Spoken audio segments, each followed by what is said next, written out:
ایک دن حضرت عائشہ صدیقہ سلام اللہ علیہا میرے کریم نبی رؤف الرحیم صلی اللہ علیہ وآلہ وسلم کی بارگاہ میں بیٹھی ہیں تو میرے کریم نبی علیہ الصلوۃ والسلام فرماتے ہیں، اے عائشہ مانگ کیا مانگتی ہے؟ آج جو کچھ تو مانگے گی تجھے عطا کیا جائے گا۔ اب یہ اتنا خوشی کا، اتنا مسرت کا وقت تھا کہ حضرت عامہ عائشہ صدیقہ سلام اللہ علیہا آپ میرے مصطفیٰ علیہ السلام کی بارگاہ میں عرض کرتی ہیں، اے میرے کریم نبی، وقت بڑا ہی سنہرا آیا ہے، رحمت کا دریا بھی جو ہے وہ جوش میں ہے، کیوں نہ میں اپنے باپ صدیق سے مشورہ کر لوں کہ میں ایسا کیا مانگوں جو میرے حق میں بہتر ہو۔ میرے کریم نبی احمد مصطفیٰ جناب محمد مصطفیٰ صلی اللہ علیہ وآلہ وسلم فرماتے ہیں، اے عائشہ جا اپنے باپ صدیق سے مشورہ کر آ، پھر جو مانگے گی تجھے عطا کر دیا جائے گا۔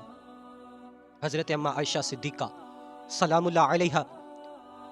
جب اپنے والد گرامی حضرت ابو بکر صدیق کی بارگاہ میں حاضر ہوتی ہیں اور آ کر سارا ماجرا بیان کرتی ہیں کہ آج میرے محبوب نے کہا ہے، اے عائشہ مانگ،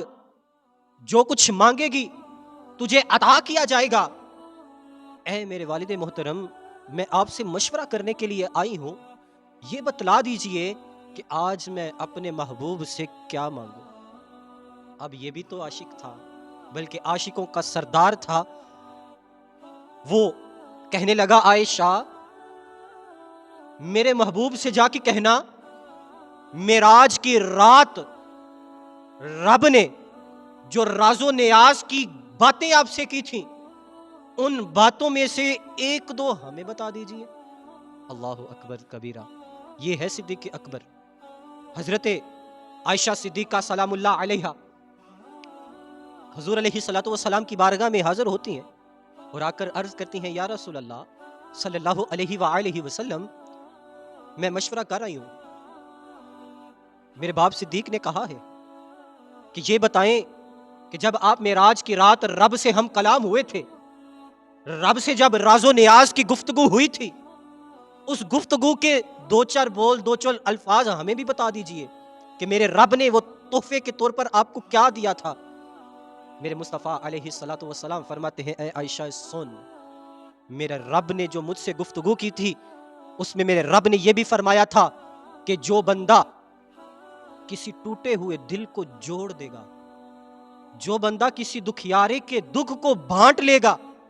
جو کسی غم زدہ کے غم کو دور کر دے گا، اللہ رب العزت اس کو جنت عطا فرما دے گا۔ حضرت عائشہ صدیقہ سلام اللہ علیہا خوش ہو جاتی ہیں کہ جنت میں جانے کی گارنٹی مل گئی۔ ہم تو وہ ہیں جو کسی دکھیارے کے دکھ کو بانٹ لیتے ہیں، ہم تو وہ ہیں کہ جو کسی کے ٹوٹے ہوئے دل کو جوڑ لیتے ہیں، ہم تو وہ ہیں جو کسی کی مدد کر دیتے ہیں، کسی دکھیے کو خوش کر دیتے ہیں۔ اب خوشی خوشی حضرت سیدنا صدیق اکبر کی بارگاہ میں جاتی ہیں اور جا کر عرض کرتی ہیں، اے ابا جان، جنت میں جانے کی گارنٹی مل گئی۔ میرا محبوب کہتا ہے جو کسی کے دکھ کو بانٹ لے، جو کسی کے ٹوٹے ہوئے دل کو جوڑ دے، رب اس کو جنت عطا فرمائے گا۔ ادھر سیدنا صدیق اکبر رضی اللہ تعالی عنہ نے جب سنا نا تو آنکھوں سے آنسوں کی برسات شروع ہو جاتی ہے، رونا شروع ہو جاتے ہیں، زاروں کتار روتے ہیں۔ حضرت عائشہ صدیقہ سلام اللہ علیہا کہتی ہیں، اے ابا جان، یہ تو وقت ہے خوش ہونے کا، یہ تو وقت ہے مسرت کا، یہ تو وقت ہے رب کے حضور جھک جانے کا کہ ہمیں جنت میں جانے کی گارنٹی مل گئی۔ سیدنا صدیق اکبر فرماتے ہیں، اے عائشہ، تصویر کا تو ایک رخ دیکھ کر خوش ہو رہی ہے، تو نے تصویر کا دوسرا رخ دیکھا ہی نہیں۔ حضرت عائشہ کہتی ہیں، اے ابا جان، میں کچھ سمجھی نہیں۔ میرے صدیق تڑپ کر فرماتے ہیں میرے محبوب کا یہ کہنا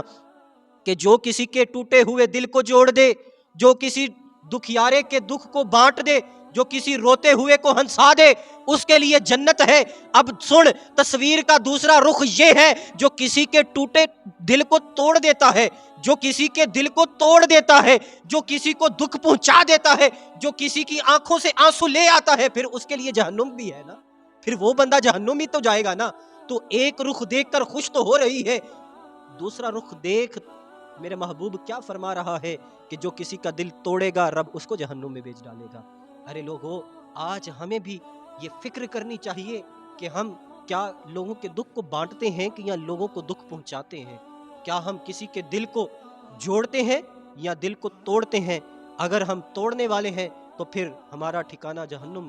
ہوگا، لیکن اگر ہم جوڑنے والے ہیں تو پھر اللہ رب العزت ہمیں جنت میں بھیجے گا۔